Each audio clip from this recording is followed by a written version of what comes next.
ಆಯಾಸ, ಶೋಕ ಹರ್ಷ ಸುಖ ದುಃಖಗಳಾಯಿತು. ಜೊತೆಗೆ ಆಯಾಸ ಅಂತಂದರೆ ಶರೀರಕ್ಕೆ ಉಂಟು ಮಾಡುವ ಕ್ಲೇಶ. ಎಷ್ಟು ಶ್ರಮಪಟ್ಟು ಬೆಳಗ್ಗೆ ಬೇಗ ಎದ್ದು ಏನು ಕೈಗೆ ಸಿಗುತ್ತೋ ಅದನ್ನು ತಿಂದುಕೊಂಡು ಆಫೀಸಿಗೆ ಹೋಗಬೇಕು, ದುಡಿಬೇಕು, ಟ್ರಾಫಿಕ್ಕಲ್ಲಿ ಮತ್ತೆ ವಾಪಸ್ ಬರಬೇಕು, ಬಂದು ಮನೆಯಲ್ಲೂ ಮತ್ತು ಲ್ಯಾಪ್ಟಾಪ್ ತೆಗೆದು ಕೆಲಸ ಮಾಡಬೇಕಾಗತ್ತೆ. ಕೆಲವರು ಯಾಕೆ ಇಷ್ಟೊಂದು ಆಯಾಸ ಪಡ್ತೀವಿ? ಯಾಕೆ ಆಯಾಸ ಪಡ್ತೀವಿ ಅಂತಂದರೆ ನಾವು ಜೀವನದಲ್ಲಿ ಸುಖವಾಗಿರಬೇಕು, ನಮ್ಮವರೆಲ್ಲ ಸುಖವಾಗಿರಬೇಕು ಅಂಥೇಳಿ ನಮ್ಮ ದೇಹದ ಮೇಲಿರುವಂತಹ ಅಭಿಮಾನ, ನಮ್ಮವರ ಮೇಲಿರುವಂತಹ ಅಭಿಮಾನದಿಂದಾಗಿ ಇಷ್ಟೆಲ್ಲ ಕೆಲಸವನ್ನು ಮಾಡ್ತೀವಿ. ಯಾರಿಗೆ ಅಭಿಮಾನ ಇರುವೋ ಅವ್ರು ಯಾರಿಗೂ ಕೂಡ ಈ ಒಂದು ಆಯಾಸವೂ ಕೂಡ ಇರೋದಿಲ್ಲ. ಸ್ನೇಹಾದ್ ಭಾವ ಅನುರಾಗಶ್ಚ ಪ್ರಜಜ್ಞೆ ವಿಷಯೇ ತಥಾ ಅಶ್ರೇಯಸ್ಕಾವುಭಾವೇತೋ ಪೂರ್ವಸ್ತತ್ರ ಗುರುಸ್ಮೃತಃ. ಸ್ನೇಹದಿಂದಾಗಿ ಈ ಎರಡು ಉಂಟಾಗುತ್ತೆ. ಒಂದು ಭಾವ, ಇನ್ನೊಂದು ಅನುರಾಗ. ಈ ಎರಡು ಸ್ನೇಹದಿಂದಾಗಿ ಜೀವರಿಗೆ ಉಂಟಾಗತ್ತೆ. ಭಾವ ಅಂದರೆ ಏನು ಅಂತಂದರೆ ಸುಖಾಪೇಕ್ಷೆ, ಸುಖ ಬೇಕು ಅನ್ನುವಂತಹ ಅಪೇಕ್ಷೆಯನ್ನೇ ಭಾವ ಅಂತ ಹೇಳಿ ವ್ಯಾಖ್ಯಾನ ಮಾಡಬೇಕು. ಅಂದರೆ ಗೀತಾ ತಾತ್ಪರ್ಯದಲ್ಲಿ ಆಚಾರ್ಯ ಹೇಳ್ತಾರೆ, ಸದ್ಭಾವ ವಾಚಿನ ಶಬ್ದ ಸರ್ವೇತೆ ಸುಖವಾಚಕಾಹ ಅಂತ. ಸದ್ಭಾವ ಅಂತಂದರೆ ಸದ್ಭಾವ ಅನ್ನೋ ಅರ್ಥ ಕೊಡೋ ಶಬ್ದ ಎಲ್ಲವೂ ಕೂಡ ಸುಖವಾಚಕ ಆಗಿರುತ್ತೆ ಅಂತ. ಇಲ್ಲಿ ಪ್ರಸಂಗಕ್ಕೆ ತಕ್ಕಂತೆ ಭಾವ ಅಂತಂದರೆ ಸುಖ ಅಪೇಕ್ಷೆ ಅಂತ ನಾವು ಅರ್ಥವನ್ನು ಇಟ್ಕೊಳ್ಬೇಕು. ಸುಖ ಅಪೇಕ್ಷೆ ಜೊತೆಗೆ ಅನುರಾಗ ಅಂತ ಹೇಳಿದ್ರೆ ಅದಕ್ಕೆ ಬೇಕಾಗಿರುವಂತಹ ಕಾಮನೆಗಳು, ಅದನ್ನು ಅನುರಾಗ ಅಂತ ಹೇಳಿ ಕರಿತೀವಿ. ನೋಡಿ, ಎರಡು ಅಂಶ ಇರುತ್ತೆ. ಅದ್ರಲ್ಲಿ ಹೇಳ್ತಾರೆ ಪೂರ್ವಸ್ತತ್ರ ಗುರುಸ್ಮೃತ. ಇವೆರಡರಲ್ಲಿ ದೊಡ್ಡದು ಯಾವುದು ಸಮಸ್ಯೆ ಅಂತಂದರೆ ಅದು ಭಾವ ಅಂತ ಹೇಳಿ ಹೇಳ್ತಾರೆ. ಇದನ್ನೇ ಭಾಗವತದಲ್ಲೂ ಕೂಡ ಸಪ್ತಮ ಸ್ಕಂದದಲ್ಲಿ ಗೃಹಸ್ಥ ಧರ್ಮಗಳನ್ನು ಉಪದೇಶ ಮಾಡೋ ಸಂದರ್ಭದಲ್ಲಿ ಗೃಹಸ್ಥನು ತನ್ನ ದುಃಖಗಳನ್ನೆಲ್ಲ, ಕಷ್ಟಗಳನ್ನು ಪರಿಹಾರ ಮಾಡಿಕೊಳ್ಳಿಕ್ಕೆ, ಬೇರೆ ಬೇರೆ ದುರ್ಗುಣಗಳನ್ನು ಕಳ್ಕೊಳ್ಳಿಕ್ಕೆ ಇರುವಂತಹ ಉಪಾಯಗಳನ್ನು ಹೇಳೋ ಸಂದರ್ಭದಲ್ಲಿ ಕಾಮವನ್ನು ಹೇಗೆ ಕಳ್ಕೊಳ್ಬೇಕು ಅಂತ ಹೇಳುವಾಗ ಅಸಂಕಲ್ಪಾತ್ ಜಯೇತ್ ಕಾಮಾನ್ ಅನ್ನೋ ಮಾತನ್ನು ಹೇಳಿದ್ದಾರೆ. ಸಂಕಲ್ಪ ಅಂದರೂ ಆಸೆ ಅಂತ ಅರ್ಥ, ಕಾಮ ಅಂದರೂ ಆಸೆ ಅಂತ ಅರ್ಥ. ಸಂಸ್ಕೃತದಲ್ಲಿ ಎರಡಕ್ಕೂ ಕೂಡ ಇಚ್ಛೆ, ಆಸೆ ಅಂತಲೇ ಅರ್ಥ. ಹಾಗಾದರೆ ಅಸಂಕಲ್ಪಾತ್, ಸಂಕಲ್ಪ ಮಾಡೋದನ್ನು ಬಿಡೋದ್ರಿಂದ ಕಾಮವನ್ನು ಗೆಲ್ಲಬಹುದು ಅಂದೇನು? ಈ ಆಸೆ ಪಡೋದನ್ನು ಬಿಡೋದ್ರಿಂದ ಆಸೆ ಪಡೋದನ್ನು ಬಿಡಬಹುದು ಅಂತ ಹೇಳ್ದಂಗೆ ಆಗೋಯ್ತು. ಆದರೆ ತುಂಬ ಚೆನ್ನಾಗಿ ನಮಗೆ ವ್ಯಾಖ್ಯಾನ ಮಾಡಿ ತೋರಿಸ್ತಾರೆ. ಒಂದು ಪ್ರಧಾನವಾದ ಇಚ್ಛಾ, ಇನ್ನೊಂದು ಅದಕ್ಕೆ ಅಂಗಭೂತವಾಗಿರುವ ಇಚ್ಛಾ. ನಮಗೆ ಹೆಚ್ಚು ಸಂಪಾದನೆ ಬೇಕು, ದುಡ್ಡು ಬೇಕು ಅಂತ ನಾವು ಅಪೇಕ್ಷೆ ಪಡ್ತೀವಿ. ಕಾರಣ ಏನು? ದುಡ್ಡು ಸಿಕ್ಕರೆ ಮಾತ್ರ ನಮಗೆ ನಾವು ಒಂದು ಒಳ್ಳೆಯ ಮನೆಯಲ್ಲಿ ವಾಸ ಮಾಡಲಿಕ್ಕೆ ಸಾಧ್ಯ, ಕಾರು ತೊಗೊಳ್ಬಹುದು, ಅಪೇಕ್ಷೆ ಪಟ್ಟಂತಹ ಬಟ್ಟೆಗಳನ್ನು ತೊಗೊಳ್ಬಹುದು, ನಮಗೆ ಬೇಕಾಗಿರುವಂತಹ ಭೋಗ ಸಾಮಗ್ರಿಗಳನ್ನೆಲ್ಲ ತಂದು ಅನುಭವಿಸಬಹುದು ಅಂತ. ಅದು ಯಾಕೆ ಬೇಕು ಅಂತಂದರೆ ಅದರಿಂದ ನಮಗೆ ಸುಖ ಆಗುತ್ತೆ. ನಾವೇನು ಸುಖ ಬಯಸಿದ್ದೀವಿ ಅದಕ್ಕೆ ಸಾಧನವಾಗಿರೋದು ಇವೆಲ್ಲವೂ ಕೂಡ. ಅದು ಬೇಕಾಗಿದ್ದರೆ ನಮಗೆ ಬೇಕಾಗಿರುವಂಥದ್ದು ದುಡ್ಡು ಅಂತ. ಒಂದು ವೇಳೆ ಈ ಪದಾರ್ಥಗಳಿಂದ ನಮಗೆ ಸುಖ ಸಿಗೋದೇ ಇಲ್ಲ ಅಂತ ಆದರೆ ಅದು ಬೇಕು ಅಂತ ನಮಗೆ ಅನ್ನಿಸ್ತಾನೇ ಇರಲಿಲ್ಲ. ಯಾರಿಗೋ ಒಬ್ಬರಿಗೆ ಹಾಗಲಕಾಯಿ ಅಂದರೆ ಇಷ್ಟ ಇಲ್ಲೇ ಇಲ್ಲ. ಅವ್ರಿಗೆ ಯಾಕೆ ಹಾಗಲಕಾಯಿ ತಿಂದರೆ ಅದರಿಂದ ಸುಖ ಆಗೋದಿಲ್ಲ, ಅದರಿಂದ ಹಾಗಲಕಾಯಿ ತರಬೇಕು ಅಂತಲೂ ಅಂದ್ಕೊಳ್ಳೋದಿಲ್ಲ. ಹಾಗಿದ್ದರೆ ಪ್ರಧಾನವಾದದ್ದು ಯಾವುದು ಅಂದರೆ ಸುಖ ಇಚ್ಛಾ. ಆ ಸುಖ ಇಚ್ಛೆ ಬಂತು ಅಂತಾದರೆ ಅದರ ಸಾಧನಗಳೇನಿದೆ ಅದು ಬೇಕು ಅನ್ನುವಂಥ ಇಚ್ಛೆ ಉಂಟಾಗುತ್ತೆ. ಸುಖ ಇಚ್ಛೆಯನ್ನು ಸಂಕಲ್ಪ ಅಂತ ಭಾಗವತದಲ್ಲಿ ಕರೆದ್ರೆ ಇಲ್ಲಿ ಅದನ್ನು ಭಾವ ಅನ್ನೋ ಶಬ್ದದಿಂದ ಕರೀತಾರೆ. ಆ ಸುಖ ಸಾಧನಗಳು ಸಂಪಾದನೆ ಮಾಡಿಕೊಳ್ಬೇಕು ನಾನು ಅಂತ ಇಚ್ಛೆ ಏನು ಉಂಟಾಗುತ್ತೆ ಅದನ್ನೇ ಕಾಮ ಅಂತ ಹೇಳಿ ಕರೆದಿದ್ದಾರೆ. ಇಲ್ಲಿ ಅನುರಾಗ ಅನ್ನೋ ಶಬ್ದದಿಂದ ಕರೆದಿದ್ದಾರೆ. ಹಾಗಾಗಿ ಇದನ್ನು ಗೆಲ್ಲಬೇಕು ಅಂತಂದರೆ ಸುಖಾಪೇಕ್ಷೆಯನ್ನು ತಾನು ಬಿಡಬೇಕು. ಸುಖಾಪೇಕ್ಷೆಯನ್ನು ಯಾಕೆ ಬಿಡಬೇಕು? ನನಗೇನು ಸುಖ ಬೇಕು ಅಂತಿಲ್ಲ ಅಂತ ಯಾಕೆ ಬಿಡಬೇಕು ಅಂದರೆ ಅದಕ್ಕೂ ಭಾಗವತದಲ್ಲಿ ಉತ್ತರ ಇದೆ. ಸುಖ ದುಃಖಗಳು ಯಾವತ್ತೂ ಕೂಡ ನಮ್ಮ ಅಪೇಕ್ಷೆಯಂತೆ ಬರುವಂಥದ್ದು ಅಲ್ಲೇ ಅಲ್ಲ. ಅದೆಲ್ಲವೂ ಕೂಡ ನಮ್ಮ ಕರ್ಮಕ್ಕೆ ಅನುಗುಣವಾಗಿ ಬರುವಂಥದ್ದು. ಹೇಗೆ ನಾವು ಪ್ರಯತ್ನ ಪಡದೇ ಇದ್ದರೂ ಕೂಡ ದುಃಖ ನಮಗೆ ಬರುತ್ತೋ, ನನಗೆ ದುಃಖ ಬೇಕು ಅಂತ ಯಾರೂ ಪ್ರಯತ್ನ ಮಾಡೋದಿಲ್ಲ, ಆದರೂ ತಾನಾಗೇ ಬರುತ್ತೋ, ಹಾಗೆ ಸುಖ ಸಾಮಗ್ರಿಗಳು ಕೂಡ ತಾನಾಗೇ ಬರುತ್ತೆ. ದುಃಖ ಸಾಮಗ್ರಿಗಳು, ದುಃಖ ಹೇಗೆ ಬಂತು? ನಮ್ಮ ಪ್ರಾರಬ್ಧದಿಂದ ಅಂತ ಆದಮೇಲೆ ಬಯಸದೇನೂ ಅದು ಹೇಗೆ ಬರುತ್ತೋ ಹಾಗೆ ಇದಕ್ಕೂ ಜೀವನದಲ್ಲಿ ಅವಕಾಶ ಇದ್ದೇ ಇರುತ್ತೆ. ಹಾಗಾಗಿ ಆ ಸ್ನೇಹ, ಅದು ಭಾವ ಅಂತನ್ನುವಂಥದ್ದು ಮುಖ್ಯವಾಗಿ ದೊಡ್ಡದಾಗಿ ಜೀವನದಲ್ಲಿ ಸಮಸ್ಯೆಯನ್ನು ಉಂಟು ಮಾಡುತ್ತೆ. ಒಂದು ಮರದ ಒಳಗೆ ಸಣ್ಣದಾಗಿ ಕಿಡಿ ಒಳಗೆ ಬಿತ್ತು ಅಂತಂದರೆ ಆ ಒಳಗಿದ್ದಂತಹ ಆ ಕಿಡಿ ನಿಧಾನ ಕ್ರಮೇಣ ದೊಡ್ಡದಾಗಿ ಯಾವ ಒಂದು ಮರದ ಒಳಗೆ ಬೆಂಕಿ ಬಿದ್ದಿತ್ತೋ ಆ ಮರವನ್ನೇ ಸುಟ್ಟಾಕ್ಬಿಡುತ್ತೆ. ಹಾಗೆ ಧರ್ಮಾರ್ಥವೂ ತಥಾಲ್ಪೋಪಿ ರಾಗದೋಷೋ ವಿನಾಶಯೇ. ಈ ರಾಗ, ಆಸಕ್ತಿ, ಆಸೆ ಅನ್ನುವಂತಹ ಏನು ದುರ್ಗುಣ ಇದೆ, ಈ ಆಸೆ ಅನ್ನುವಂಥದ್ದು ಎರಡನ್ನು ನಾಶ ಮಾಡುತ್ತಂತೆ. ಒಂದು ಧರ್ಮ, ಇನ್ನೊಂದು ಅರ್ಥ. ಧರ್ಮ ಅಂತಂದರೆ ಪುಣ್ಯ, ಅರ್ಥ ಅಂತಂದರೆ ನಮ್ಮ ಸಂಪಾದನೆ ಮಾಡಿರುವಂತಹ ಲೌಕಿಕ ಸಂಪತ್ತು. ಇದೆರಡನ್ನೂ ಕೂಡ ನಾಶಪಡಿಸೋದು ಯಾವುದು ಅಂತಂದರೆ ಆಸೆ. ಆಸೆಗೆ ಒಳಗಾಗಿರುವಂತಹ ವ್ಯಕ್ತಿ ಏನು ಮಾಡ್ತಾನೆ, ಅದರಿಂದ ದುರ್ಮಾರ್ಗಕ್ಕೆ ಇಳಿತಾನೆ. ದುರ್ಮಾರ್ಗಕ್ಕೆ ಇಳಿದು ತನ್ನ ಪುಣ್ಯವನ್ನು ಕೂಡ ಕಳ್ಕೊಳ್ತಾನೆ, ತನ್ನ ಸಂಪತ್ತನ್ನು ಒಂದಲ್ಲ ಒಂದು ದಿವಸ ಅವನು ಕಳ್ಕೊಳ್ಳುವಂತಹ ಸ್ಥಿತಿ ಬರುತ್ತೆ. ಇದರಲ್ಲಿ ನಮಗೆ ಧರ್ಮದ ಬಗ್ಗೆ ಯಾರಿಗೂ ಚಿಂತೆ ಇಲ್ಲೇ ಇಲ್ಲ. ಈ ಥರ ತುಂಬ ಆಸೆ ಬುರುಕ್ತನ ಮಾಡಿದ್ರೆ ಪುಣ್ಯ ಹೋಗಿಬಿಡುತ್ತೆ, ಪುಣ್ಯ ಹೋದ್ರೋಗ್ಲಿ ದುಡ್ಡು ಉಳ್ಕೊಂಡ್ರೆ ಸಾಕು ಅಂತ ನಾವು ಅಂದ್ಕೊಳ್ತೀವಿ. ಆದರೆ ಸುಖವನ್ನು ಕೊಡೋದು ದುಡ್ಡಲ್ಲ ಹೊರತು ಪುಣ್ಯ. ಅರ್ಥಕ್ಕಿಂತ ಒಂದು ಕೈ ಹೆಚ್ಚಿರುವಂಥದ್ದು ಯಾವುದು ಅಂತಂದರೆ ಧರ್ಮ. ಯಾಕೆ ಅಂತಂದರೆ ಅರ್ಥ ಇದ್ದವರೆಲ್ಲ ಸುಖವಾಗಿರ್ಲಿಕ್ಕೆ ಸಾಧ್ಯ ಇದೆಯಾ? ಇಲ್ಲ. ದುಡ್ಡಿದ್ದಂಥವರು ಎಷ್ಟೇ ಭೋಗ ಸಾಮಗ್ರಿಗಳನ್ನು ಸಂಪಾದನೆ ಮಾಡೋ ಶಕ್ತಿ ಇದ್ದರೂ ಕೂಡ ಅದನ್ನು ಅನುಭವಿಸುವಂತಹ ಯೋಗವನ್ನು ಅವರು ಪಡ್ಕೊಂಡಿರ್ತಾರೆ ಅಂತ ಹೇಳಲಿಕ್ಕೆ ಸಾಧ್ಯ ಇಲ್ಲ. ಪುಣ್ಯಶಾಲಿಗಳಾಗಿದ್ದರೆ ಮಾತ್ರ ಅವರು ಸುಖವಾಗಿ ಇರಲಿಕ್ಕೆ ಸಾಧ್ಯ. ಹಾಗಾಗಿ ನಮ್ಮ ಪುಣ್ಯವನ್ನು ಉಳಿಸ್ಕೊಳ್ಳುವಂಥದ್ದು ಕೂಡ ನಮಗೆ ಅಷ್ಟೇ ಮುಖ್ಯ ಆಗುತ್ತೆ. ಹಾಗಾಗಿ ಆಸೆ ಅನ್ನುವಂತಹ ದುರ್ಗುಣವನ್ನು ಬಿಡಬೇಕಾಗತ್ತೆ.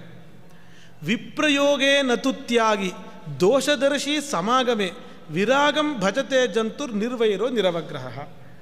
ಯಾರು ಅದರಿಂದ ತ್ಯಾಗ ಬುದ್ಧಿ ನಮ್ಮಲ್ಲಿ ಇರಬೇಕು ಅಂತ ಇಲ್ಲಿ ಹೇಳಿ ಹೊರಡ್ತಾ ಇರೋದು. ಬೇಕು ಅಂತ ಅನ್ನೋ ಆಸೆ ಇರಬಾರದು, ತ್ಯಾಗ ಬುದ್ಧಿ ಇರಬೇಕು ಅಂತ.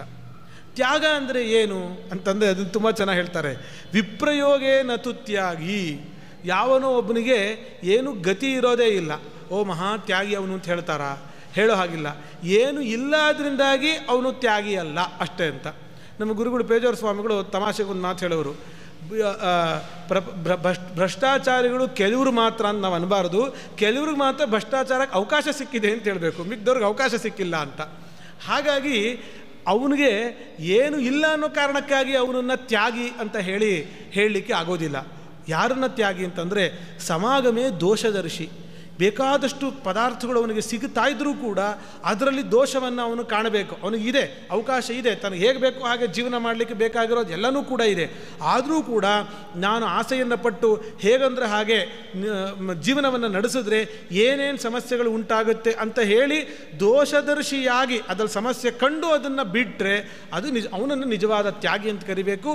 ಅವನು ನಿಜವಾದ ವೈರಾಗ್ಯವನ್ನು ಸಂಪಾದನೆ ಮಾಡಿದ್ದಾನೆ ಅಂತ ಅರ್ಥ. ಹಾಗಾಗಿ ವೈರಾಗ್ಯವನ್ನು ಸಂಪಾದನೆ ಮಾಡಬೇಕು ಅಂದರೆ ಹೇಗೆ? ವಿರಾಗಂ ಭಜತೆ. ವೈರಾಗ್ಯ ಅನ್ನೋದು ಜೀವನದಲ್ಲಿ ಬಹಳ ಮುಖ್ಯವಾಗಿರುವಂಥದ್ದು. ಯಾವುದೇ ಸಾಧನೆ ಮಾಡಬೇಕಾದ್ರೆ ನಿಮಗೆ ಇವಾಗ ಶಾಸ್ತ್ರ ಓದಬೇಕು ಅಂತ ಆದರೆ ಶಾಸ್ತ್ರ ಓದಲಿಕ್ಕೆ ಯಾರು ಅಧಿಕಾರಿಗಳು ಅಂತ ಹೇಳುವಾಗ ಅದರಲ್ಲಿ ವೈರಾಗ್ಯವನ್ನು ಒಂದು ಸೇರಿಸ್ತಾರೆ. ಇಂತಿಂಥ ಗುಣಗಳು, ಕ್ವಾಲಿಟಿಗಳು ಕೆಲವರು ಹೇಳ್ತಾರೆ. ಇದೆಲ್ಲ ಯಾರಲ್ಲಿ ಇರುತ್ತೋ ಅವನು ಇದನ್ನು ಓದಲಿಕ್ಕೆ ಅಧಿಕಾರಿ, ಇದಿಲ್ಲ ಅಂದರೆ ಅವನು ಓದಲಿಕ್ಕೆ ಅಧಿಕಾರಿ ಅಲ್ಲ ಅಂತ. ಅದರಲ್ಲಿ ಒಂದು ವೈರಾಗ್ಯವನ್ನು ಕೂಡ ಸೇರಿಸ್ತಾರೆ. ವೈರಾಗ್ಯ ಬೇರೆ ವಿಷಯದಲ್ಲಿ ಯಾವನಿಗೆ ವೈರಾಗ್ಯ ಇರೋದಿಲ್ವೋ ಅವನಿಗೆ ಬೇರೆ ಕಡೆನೂ ಆಸಕ್ತಿ ಇದೆ ಅಂತ ಅರ್ಥ. ಬೇರೆ ಕಡೆ ವಿಪರೀತವಾದ ಆಸಕ್ತಿ ಇದ್ದವನು ಇದರಲ್ಲಿ ಎಷ್ಟು ಗಮನ ಕೊಡಲಿಕ್ಕೆ ಸಾಧ್ಯ, ಶಾಸ್ತ್ರಕ್ಕೆ ಎಷ್ಟು ನ್ಯಾಯ ಒದಗಿಸಲಿಕ್ಕೆ ಸಾಧ್ಯ. ಹಾಗಾಗಿ ವೈರಾಗ್ಯ ಅಂತನ್ನೋದು ಬಹಳ ಮುಖ್ಯ ಆಗುತ್ತೆ. ಇದು ಒಂದು ಶಾಸ್ತ್ರದ ವಿಚಾರ ಅಂತಲ್ಲ, ಒಂದು ಲೌಕಿಕ ಸಾಧನೆಯನ್ನೊಬ್ಬ ವ್ಯಕ್ತಿ ಮಾಡಲಿಕ್ಕೆ ಹೊರಟಿದ್ದಾನಂತಂದರೆ ಅದಕ್ಕೆ ಪ್ರತಿಬಂಧಕವಾಗಿರುವ ಬೇರೆ ಎಂಥ ಸುಖ ಸಾಮಗ್ರಿಗಳಿದ್ದರೂ ಒಳ್ಳೆಯ ವಿಚಾರಗಳಿದ್ದರೂ ಅದರ ಬಗ್ಗೆ ಅವನು ವೈರಾಗ್ಯವನ್ನು ತೋರಿಸಲೇಬೇಕಾಗತ್ತೆ. ಎಕ್ಸಾಮಲ್ಲಿ ಒಳ್ಳೆ ಮಾರ್ಕ್ಸ್ ತೆಗೆಸಬೇಕು ಅಂತ ಅಂದ್ಕೊಂಡಿರುವಂಥವನು ಅವನು ಕ್ರಿಕೆಟ್ ವಿಷಯದಲ್ಲಿ ವೈರಾಗ್ಯ ತೋರಿಸಲೇಬೇಕಾಗತ್ತೆ. ಅದರಲ್ಲಿ ಅವನು ವೈರಾಗ್ಯ ತೋರಿಸಲಿಲ್ಲ ಅಂತಂದರೆ ತನ್ನ ಸಾಧನೆಯಲ್ಲಿ ಅವನು ಗುರಿಯನ್ನು ಮುಟ್ಟಲಿಕ್ಕೆ ಸಾಧ್ಯ ಆಗುವುದಿಲ್ಲ. ಹಾಗಾಗಿ ವೈರಾಗ್ಯವನ್ನು ಸಂಪಾದನೆ ಮಾಡಬೇಕು.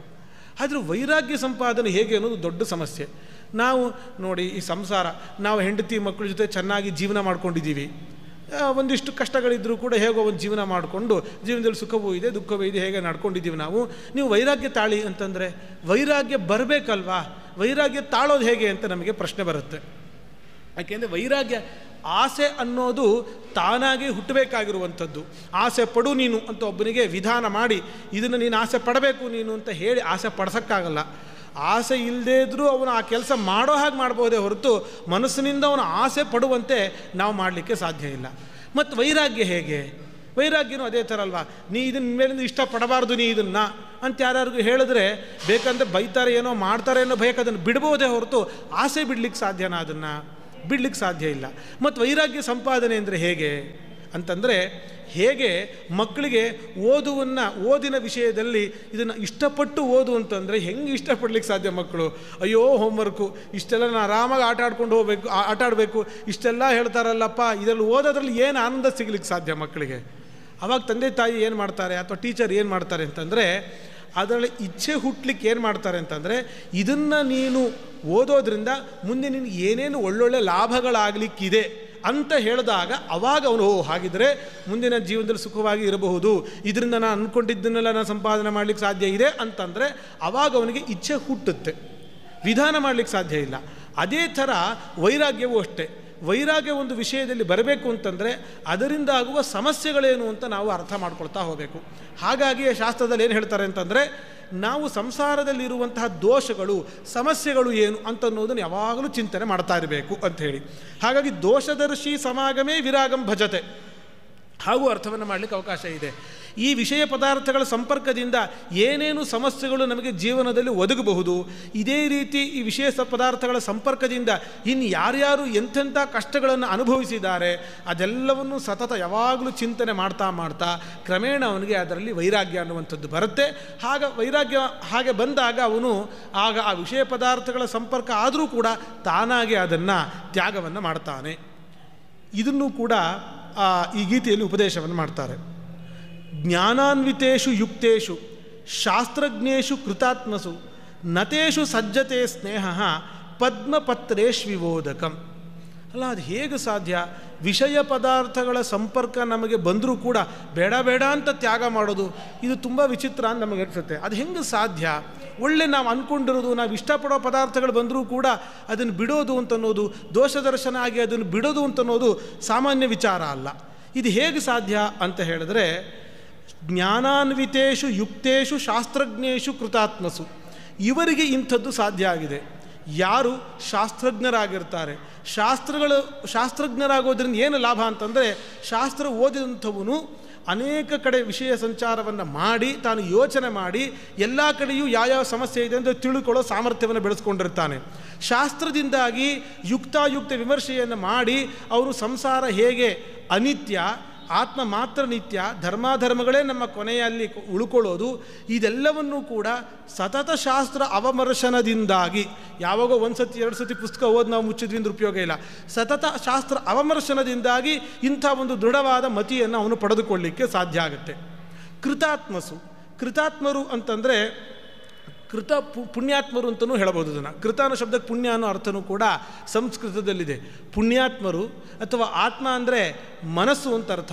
ಯಾರು ತಮ್ಮ ಮನಸ್ಸನ್ನು ನಿಗ್ರಹ ಮಾಡಿಕೊಂಡು ಇರ್ತಾರೋ, ಸಂಸ್ಕೃತವಾಗಿ ಪೂತವಾಗಿ ಪವಿತ್ರವಾಗಿ ಯಾರ ಮನಸ್ಸು ಇರುತ್ತೋ ಅಂಥವರಿಗೆ ವಿಷಯ ಪದಾರ್ಥಗಳ ಸಂಪರ್ಕ ಇದ್ದರೂ ಅಲ್ಲೇ ಇದ್ದರೂ ಕೂಡ ಅದರಲ್ಲಿ ಅವರ ಮನಸ್ಸು ಆಸಕ್ತಿಯನ್ನು ಹೊಂದೋದಿಲ್ಲ.